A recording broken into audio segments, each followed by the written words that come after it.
You're listening to the Pre-Hospital Care podcast on the Medics Academy Network.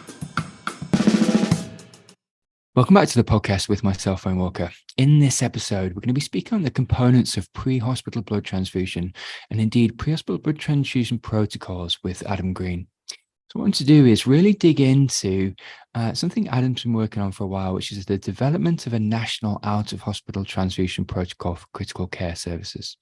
So we're going to unpack the recent modified RAND Delphi study that sets out the guidance for clinical governance and recommendations for out-of-hospital transfusion services.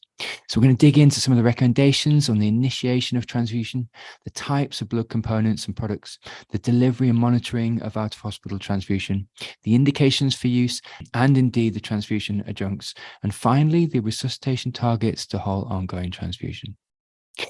So to do this, I have Adam Greene with me. Adam is a unit chief and critical care paramedic working at British Columbia Emergency Health Service. He's also an honorary lecturer at Cardiff University on their Masters in Critical Care. Amongst other things, he's also recently published author on the development of this national out-of-hospital transfusion protocol. And it's this protocol which is going to form the basis of our discussion. Adam, welcome to the podcast. Oh, thank you very much. It's an absolute pleasure to join you and to talk on this work. So yeah, thanks for having me. So could I just get you to initially speak to why this study needed to take place? Wow. Yeah. So we've been transfusing here in British Columbia for nearly 30 years, but largely it was reliant on sending sites to have their own product, or it relied on us picking up product from one or two tertiary sites, which really precluded our ability to transfuse pre-hospitally. It was only done in interfacility times, was very laborious, very ad hoc, and just generally caused problems. So the evolution of that process led to, in 2019, what was the first paramedic-led out-of-hospital transfusion program here in Canada, here in BC. So that allowed us to forward deploy coolers filled with packed cells to at least one of our bases based in Vancouver. So what we did is from there, we started collecting data and evaluating the effects of that. And then that allowed that program to grow, to expand, not only to multiple bases across this province, but now also to multiple products, being that we're carrying packed cells as well as thawed plasma. So from there, this became just a really keen interest of mine. By no means did I start this program. No, I was simply just a guy who latched on to the pack a few meters from the try line, and I took it across. This is something that had been in the works long before me, but I'd really developed this interest, and then it became a passion, and eventually became my dissertation topic during my master's at Cardiff. And my thesis, or my dissertation, was around a service evaluation of what we've been doing for the last 3 years. From there came a series of recommendations, and the last of the recommendations to be implemented was actually the development of a national working group. Why are we trying to develop these processes in isolation or in silos? We're doing this in BC, the Prairies are doing something different, Ontario's doing something totally different, and then the Maritimes are doing their own thing. It didn't make sense to me. Why don't we start having these conversations together and then start developing, a national conversation, and then potentially a national clinical practice guideline? So inevitably, those early conversations led to the development of CANPAT, or the Canadian Pre-Hospital and Transport Transfusion Working Group. And then from there, we've now published 2, soon to be 3 studies on just who we are, what are some of the technical practices of what we're doing, and then this, which was led by some of the brain children in Ontario around trying to develop national consensus statements around this. So it was really necessary to try and harness all of the good work that's being done in all these provinces to start having a national conversation. And to your point, actually, the standardization of kit, the standardization of protocols and decision making compounds, because like you said, there's healthy baselines of safety, healthy baselines of practice, and then you can start to aggregate like for like data. So let's just start with clinical governance, because clinical governance is the foundation of safe practice, and it's got patient safety at its heart. So I guess the question would be, could you speak to the recommendations for oversight and clinical governance within the protocol? What are some of the key principles in the protocol for governance that are denoted? Yeah, absolutely. I mean, I take it back a step farther and sort of suggest to the listener that here in Canada, especially, the transfusion of blood products or blood components is one of the most regulated medical procedures we offer. This dates back to some blood contamination that happened in the 80s, and as a result, really led to a lockdown around blood components and blood products outside of very, very strict parameters. So the mere fact that we're able to have these conversations points to the structure and process that needs to be in place.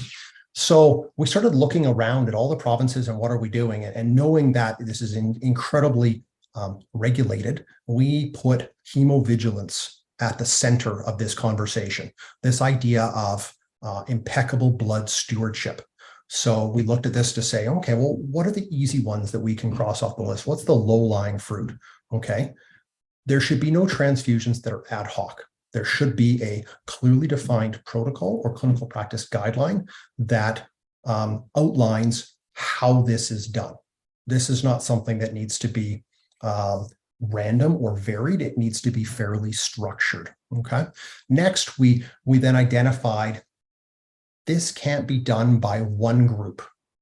The TM folks don't necessarily understand the trauma side of the house. The trauma side of the house doesn't understand what we're doing in the out-of-hospital environment. The out-of-hospital environment doesn't understand what goes on necessarily in the ICU. So it necessitated a multidisciplinary team. So what we did is we built this group around pre-hospital and out-of-hospital subject matter experts, critical care, emerge, transfusion medicine, trauma, and surgery. So that was one of the other recommendations that we put forth, was that any clinical practice guideline that is developed needs to have input from all those stakeholders, and it cannot be done in isolation.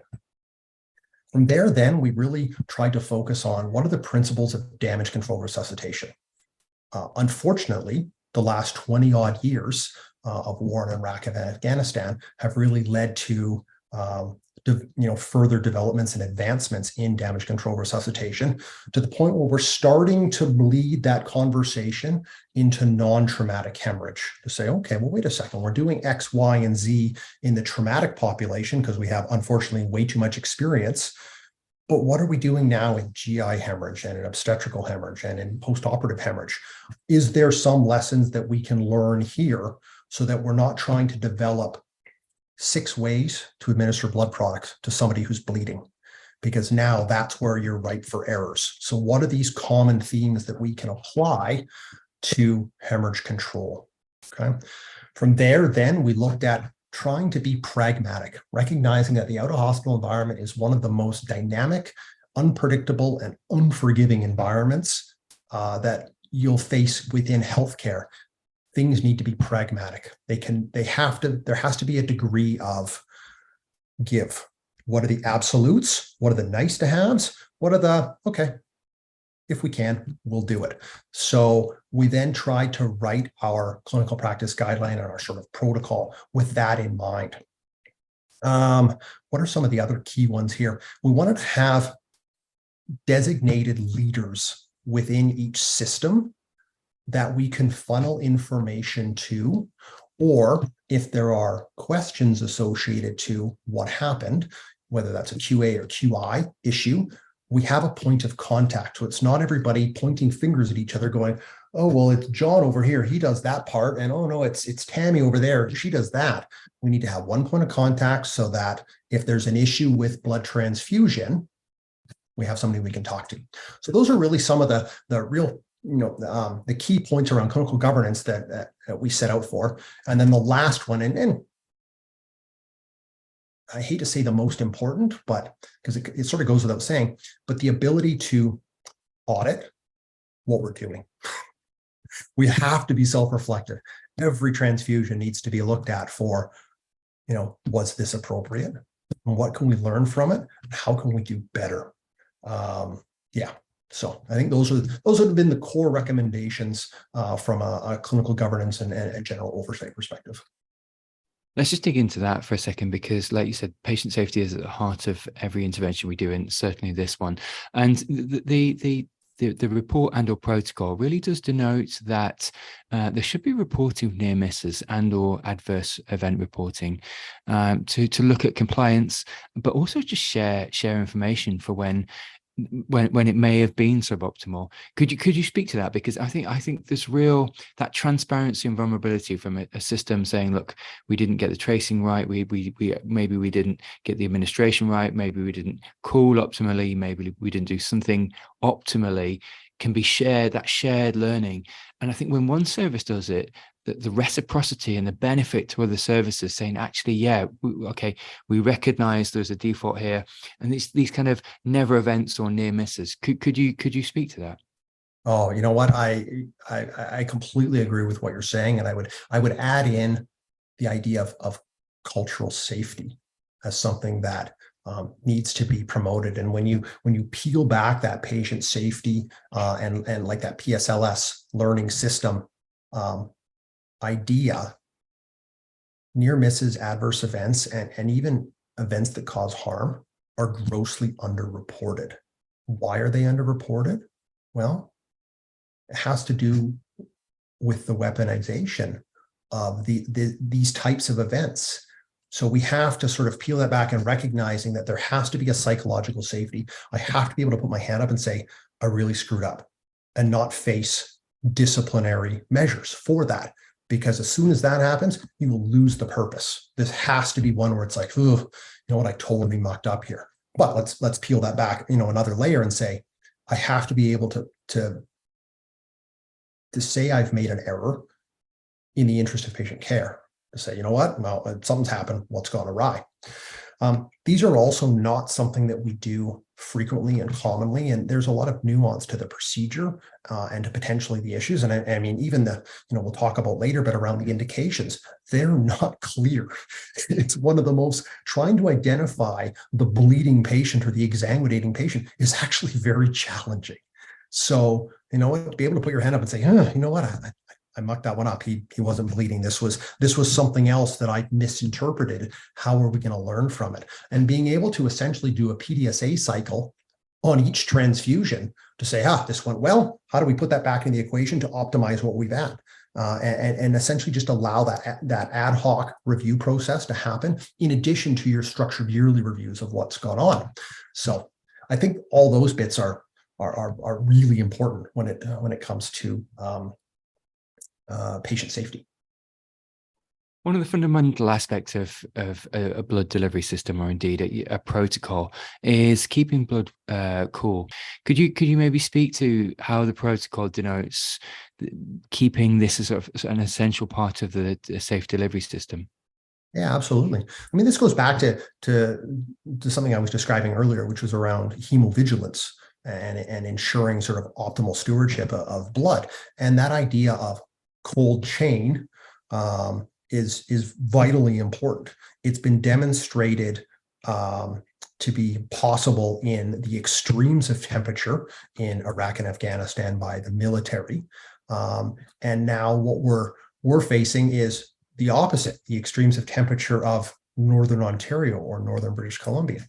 So when we look across Canada, every system is using one transport cooler, which essentially is an insulated box that uses the vacuum sealed cooler that is then individually temperature monitored.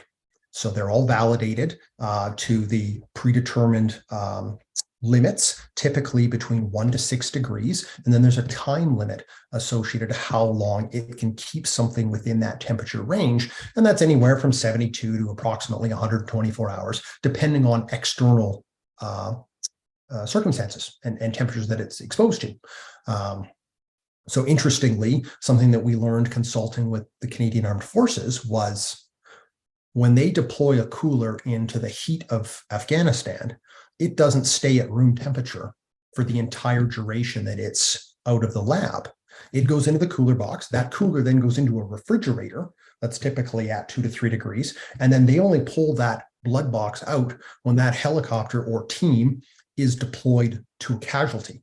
And then as soon as it returns, it goes back in there. So its actual exposure to temperature extremes is a lot less. So what's interesting now is, so when we first developed our program, well, we didn't have the same extremes of temperature that you see in Iraq and Afghanistan, but we stored our coolers, and actually all teams within Canada, they store their coolers at room temperature. So typically 21, 22 degrees, and we weren't having temperature variances associated to that until the heat dome of 2021. So here in British Columbia, when we had that, when we got baked in temperature for probably 3 weeks. We saw temperatures in the 40s for prolonged periods of time, with even at night, it was not getting, below 30 degrees. What happened was we lost 4 units of product. But going back to our previous conversations around like adverse events and near misses, well, we treated those incredibly seriously, because now that's product that we've lost. Well, what do we do? So we evaluated the events surrounding that, and then we made recognizable changes. So because of that, we're the only team in Canada that we follow the Canadian military model, where when our coolers get delivered to us at our base, they then go into a refrigerator, and then we pull them out when we deploy them, and then they go back in. And it's a way that we can try and extend their out of laboratory time. So, okay, so I mean, that's a very long-winded way of saying we use a fancy cooler, and this is how we're trying to mitigate some of the temperature extremes. From there, we use internal temperature monitoring. So we use what's called a temp tail, which is a laboratory-grade temperature probe that sits within the box and actually in between the units. And it, once it's turned on, it records the temperature in, don't quote me, 3 to 5 minute intervals for the duration of time. And then you can essentially graph it. So you're able to determine whether that has gone outside of its predetermined temperature range. And I mean, so for an example, just 3 weeks ago, I was out on a mission during the day. It was quite warm, in the 30s. And we had opened the box to transfuse a critically ill trauma patient. And I was like, ooh, 9.1 degrees. So I'm now within 0.9 degrees of these products being expired. We haven't done anything different. We haven't opened the box. We've taken appropriate care of this, life-saving package, and then it's almost expired just based on our daily activities. So I managed to retrieve 1 unit, get it all sorted, close the box, and then we need the second unit. Now I open it up, it's 9.8. So I'm now within 0.2. So interestingly, I shared that as a near miss to the folks at TM through the technical network, and they pulled the data logger for that cooler, because we wanted to see, well, was it an issue with the cooler? Perhaps the actual vacuum insulated panels are starting to wear out and they're not holding their cold zone long enough. So they pulled that, and we looked at it for the entire duration, the 72 hours that it had been issued. And what it showed was it was consistent, 4.5 degrees the whole way across. And then as soon as we opened it, big spike, 9, and then immediately drops back down again. So that temperature spike was solely related to us opening the box in an extreme environment for less than a minute. So just very interesting, the susceptibility that these products can have to those temperature extremes. And then sort of the other bit that we're seeing, so we talk about cold chain, but it's also critically important that we, it's going to sound silly, but we don't lose any of this stuff. This is not like a Sager splint or something else. It's like, oh, I don't know where I put it. I can just go grab another one. Like, this is something, this is a transplant. Somebody has donated a portion of them for use in potentially life-saving intervention. Like you have to take this so seriously and be so respectful of this incredible gift that somebody is given. So we then took it a step further and say, okay, well, we're going to put GPS trackers on this, and we just use Apple AirTags, and they're linked to our phone, and we have a little proximity sensor, like a little geofence around our phone to the cooler. So we know that if we're ever separated from that cooler by more than, I think it's about 30 meters, it alarms. Take your cooler with you. So those are the types of steps that we've implemented to ensure that sort of cold chain and as I said, that hemovigilance around out of hospital transfusion. So let's go there with the recommendations for use. So what you'd use to initiate blood products. There is subtle nuances, as you said. There's maybe no standardization, and I think to make it even more difficult, you do have concomitant physiological pathways happening. So sometimes you have a vagal response to pain. You went to a hugely challenging road traffic collision, MVA, the other day, and patients may have multiple systems. So they may have a vagal response to a mid-shaft femur fracture, but actually also might be losing blood into an open pelvis, or indeed into retroperitoneal bleeding. So it's full of nuances, but could you maybe just delineate some of the decision making and or trajectory that you see and that maybe worries you that you start to initiate blood? Yeah, no, absolutely. I think as the audience, is probably widely aware, like the results of sort of PAMPER and the combat trials, they really form the basis for a lot of the positive evidence around out of hospital transfusion. But what we started to find was that when you started looking more closely at the data set, it's that those intervention-based differences, they're most likely during longer transport times. So greater than 20 minutes. Combat showed us that, if you're exsanguinating 6 minutes from the hospital, getting a transfusion versus getting to the trauma center, you need to get to the trauma center. The blood's not going to benefit you. So 20 minutes was sort of that mark where we started to see intervention-based differences. From there, then there's been numerous secondary analysis of that PAMPER data set because it's been it's of such high quality and has been made widely available for research. So they've attempted to isolate what is that specific population that is going to benefit from this, recognizing that, what is the optimal timing, ratio, and even who gets it. So they found that, it's now more beneficial in blunt trauma, those who have concomitant traumatic brain injuries, those who have moderate transfusion requirements, so less than the designate massive transfusion. They use, more than 10 units in 24 hours as their delineator, but those who just require moderate transfusion requirements. And then they also found that when plasma was administered with packed cells, that was better than just single products by themselves. Okay. So that really formed the basis for what we did. Fast forward to 2022 and everything went into the snow globe. The results of the refill trial came out and they cast a lot of doubt on sort of the generalizability of out-of-hospital transfusion.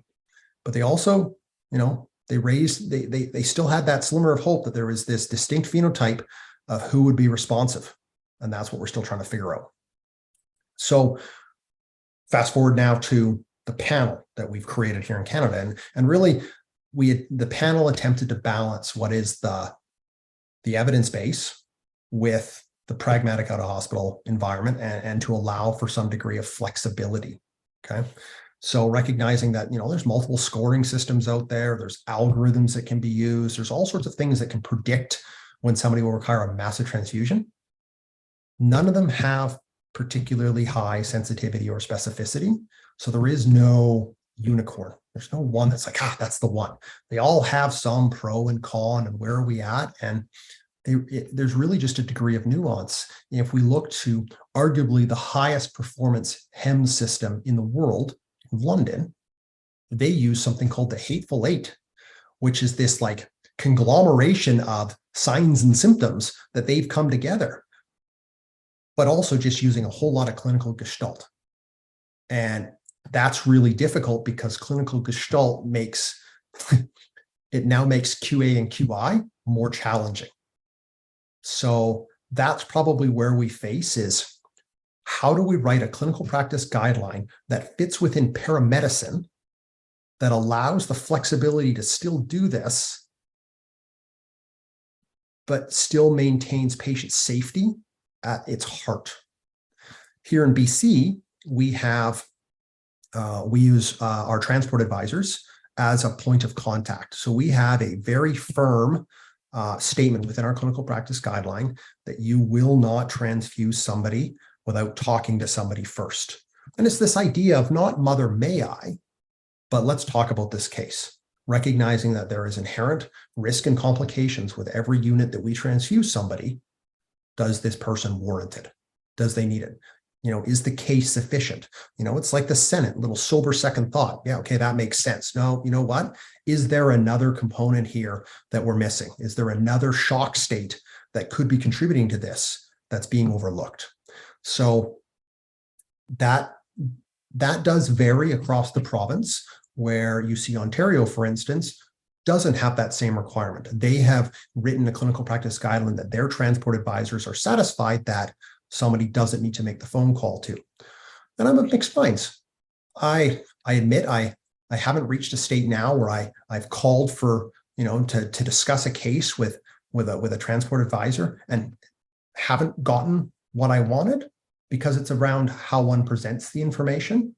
But I've had some really good discussions and set up some parameters. And it is one of the parts of the system that I do appreciate. The caveat, of course, is in a province this large, 1 million square kilometers, and with limited resources, especially transport advisors, I can't always get a hold of them.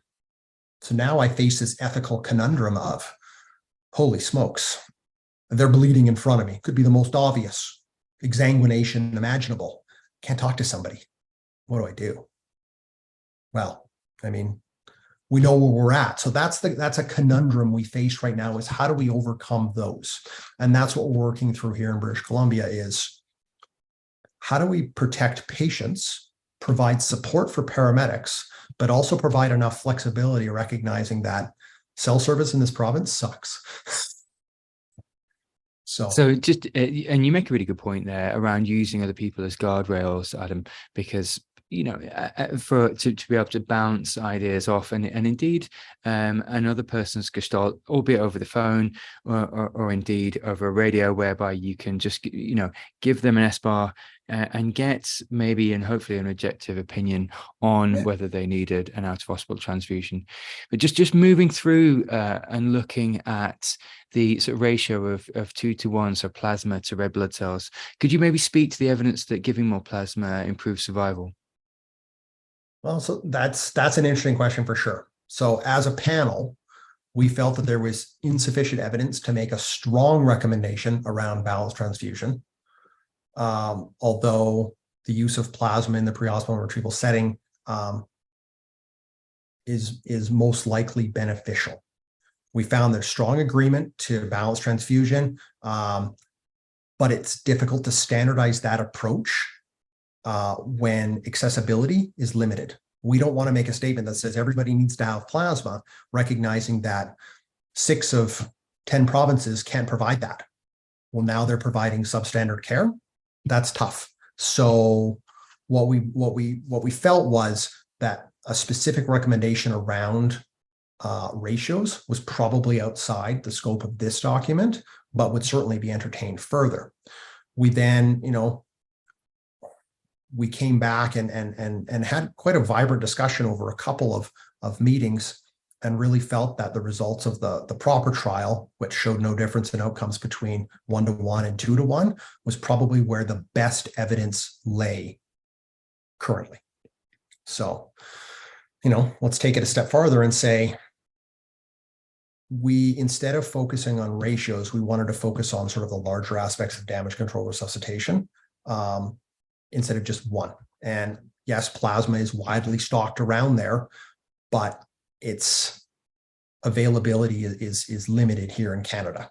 So what we said was, we're not going to come out and say, this is our recommendation, but if it's available, we absolutely support its use. and think that is, the way forward until something like whole blood is to gain Health Canada approval.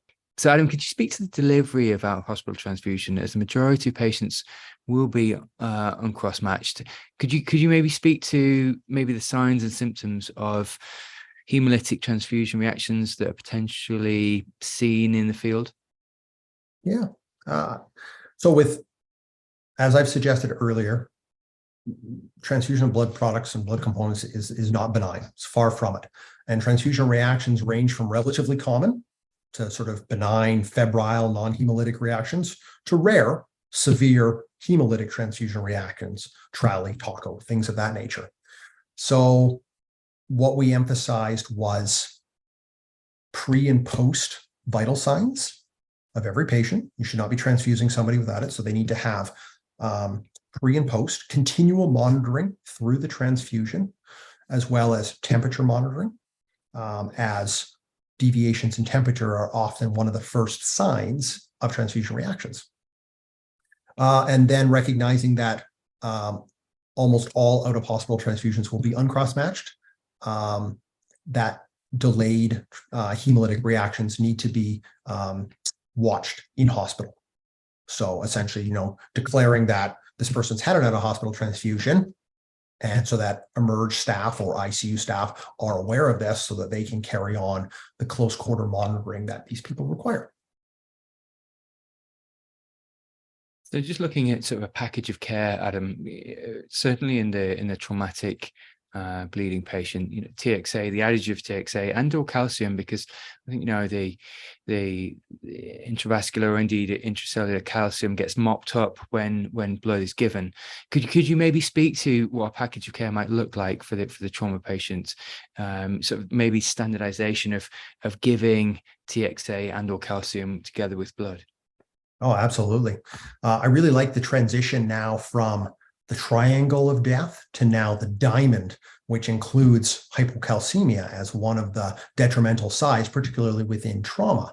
So, to your question around bundles of care, we know the early administration of TXA, it's shown to reduce mortality in traumatic and obstetrical hemorrhages, with its effect gradually decreasing over time, and 3 hours being that sort of magic mark where risk outweighs benefit. Similarly, we know calcium is important within the clotting cascade. We know it's an inotrope, and we know that hypocalcemia is common in patients with trauma. And as a result, there's a linkage to an increase in mortality. As you suggested there, packed red blood cells, they're preserved with citrate, and citrate naturally binds with intracellular calcium and can cause and exacerbate sort of hypocalcemia, particularly when they face large volumes of blood product transfusion. And that's not unique just to red blood cells, but you'll also see that within plasma as well. Very interestingly, and probably 2 weeks ago, actually, I think I sent it to you too. There's a recently published article from the German Trauma Registry that actually identified this parabolic relationship between ionized calcium levels in major trauma and outcomes, suggesting that hypocalcemia was as detrimental as hypercalcemia. So really that poured a lot of water on this idea of just empiric calcium administration.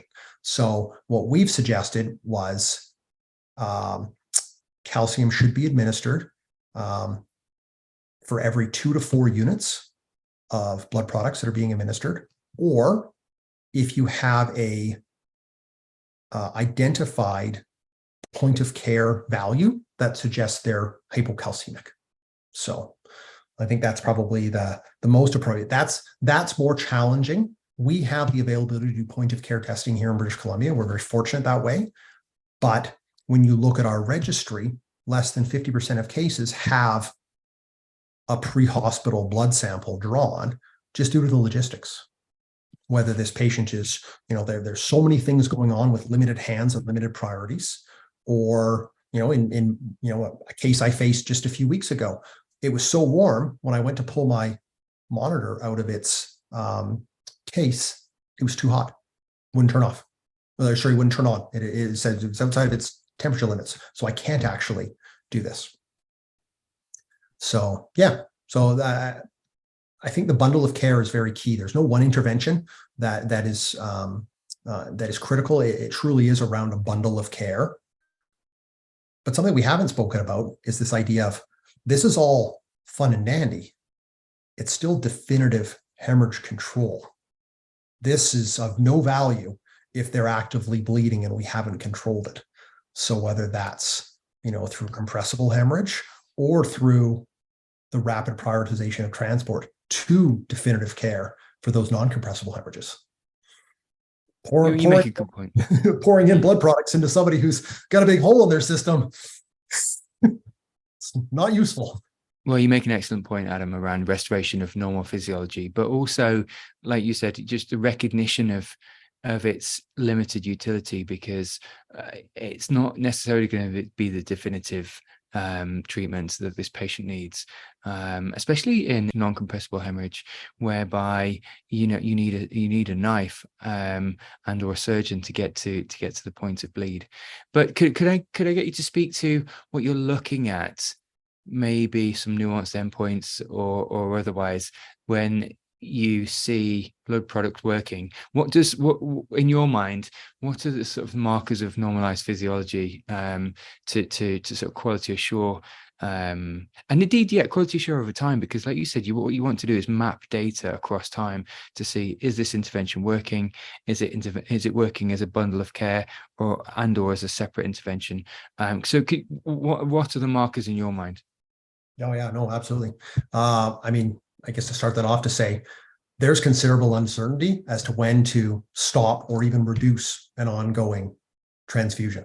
So much like data points that we acquire through an assessment, as a panel, what we've settled on is it needs to be supported by multiple data points, potentially over multiple periods of time, to show a reasonable trend. As we all know, that one individual blood pressure value may be inconsequential or just inaccurate because there's so many things that could factor that one. But when I factor that in over, hey, I got two values here, but when I also factor in, what's their heart rate doing? Well, their heart rate's starting to trend down. Okay, fair enough. Where's their lactate? Okay. What is their hemoglobin? Although not a great measure of somebody who's early exsanguinating, because, well, they don't typically just exsanguinate red cells, they exsanguinate whole blood. Base excess. And then we should start looking at end organ dysfunction, like, especially in the patient that we get from what we would know as a hospital intercept or like a secondary transfer, somebody who's already made it to healthcare, would be like urine output, signs of cardiac ischemia, even their level of consciousness in those who don't have concomitant traumatic brain injuries. So really it's this idea of like, just gotta look at the big picture and where are we at here? And there is no nuanced way that says, oh, hey, their blood pressure is over 90, we stop the transfusion. Great. Their heart rate's still 150. They've lost 3 liters on the ground. Okay. Like there's everything. I mean, this is going to go to sort of a larger point I have around like individualization of care. I think the cardiac arrest community is on to something when we look at what is the individualized care. We're not trying to target one specific map, because the map I require to perfuse my brain may be a lot less than the map you require or my wife requires. And it's trying to understand that and not put everybody into the same box, because what's going to happen is we're just going to harm some, we're going to over resuscitate others, and our actual measured effect or benefit is going to be kind of small. So yeah, a long-winded way of saying it depends. We need multiple data points over multiple sets, and we need to look at the bigger picture of the patient. So as we come into land on the conversation, Adam, and we just look at the adage of this protocol and the benefit, there'll be quite a few critical care schemes in multiple locations listening to this, thinking about embedding blood protocols within their service. Could you maybe speak to a few points, a few sort of salient take-home messages around how and or when they could start to introduce blood products into their services? Well, I mean, number one, I think you're giving us a lot of credit. This is the Canadian way, and we're trying to do something here in Canada. So what are the salient points? The salient points are almost counterintuitive to the whole discussion we've had. it's still rapid or expeditious transport to definitive care. No amount of pre-hospital intervention is going to fix if you cannot control the hemorrhage. And what we want to prevent is protracted scene times to try and start an intervention when what they need is a surgeon. So I think that's really important to recognize that this needs to be done with the idea of moving towards definitive care at all times. That needs to be the goal here. From there, I think we also need to appreciate that we always strive for perfection. I don't think that there isn't perfection here. We have to accept a degree of, okay, we're doing our best and we're learning as we go. So I think that's also really important. Demonstrate that so many people before us have all shown that this is feasible, and in many different systems and with many different complications. So if a province, a state, another country was looking at this to say, okay, this document, this is a starting point to the conversation. This is not the end point. Okay, this is a starting point. Look around the environment, like do an environment scan and try and identify the country, state, province that best mimics where you're at, and ask them how they've implemented it and how it's working for them. I think that's probably a really interesting point that we're seeing forward is when you're looking at generalizability of how we do this. Find the one that fits your system.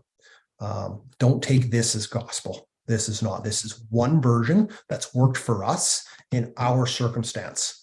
But I could take this down to Montana and it's going to fall on its face, hypothetically.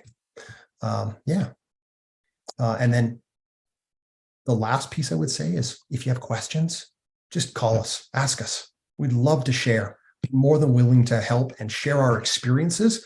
We are by no means the experts on this, but this is what we've done to this point. And our larger stakeholder group is satisfied that we have the best interest of patient care. We have the best interest in being a good blood steward, and that we have a robust QA and QI program that allows us to learn from each transfusion.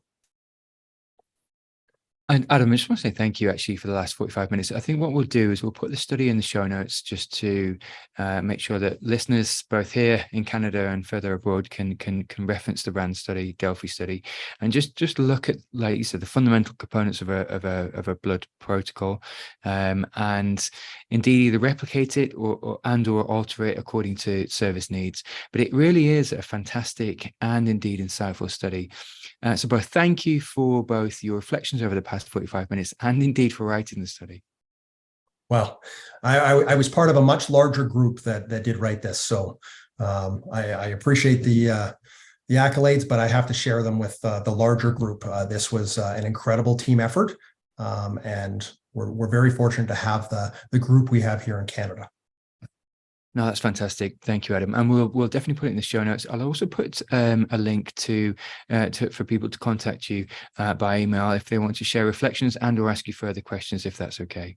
Absolutely. You're listening to the Pre-Hospital Care podcast on the Medics Academy Network.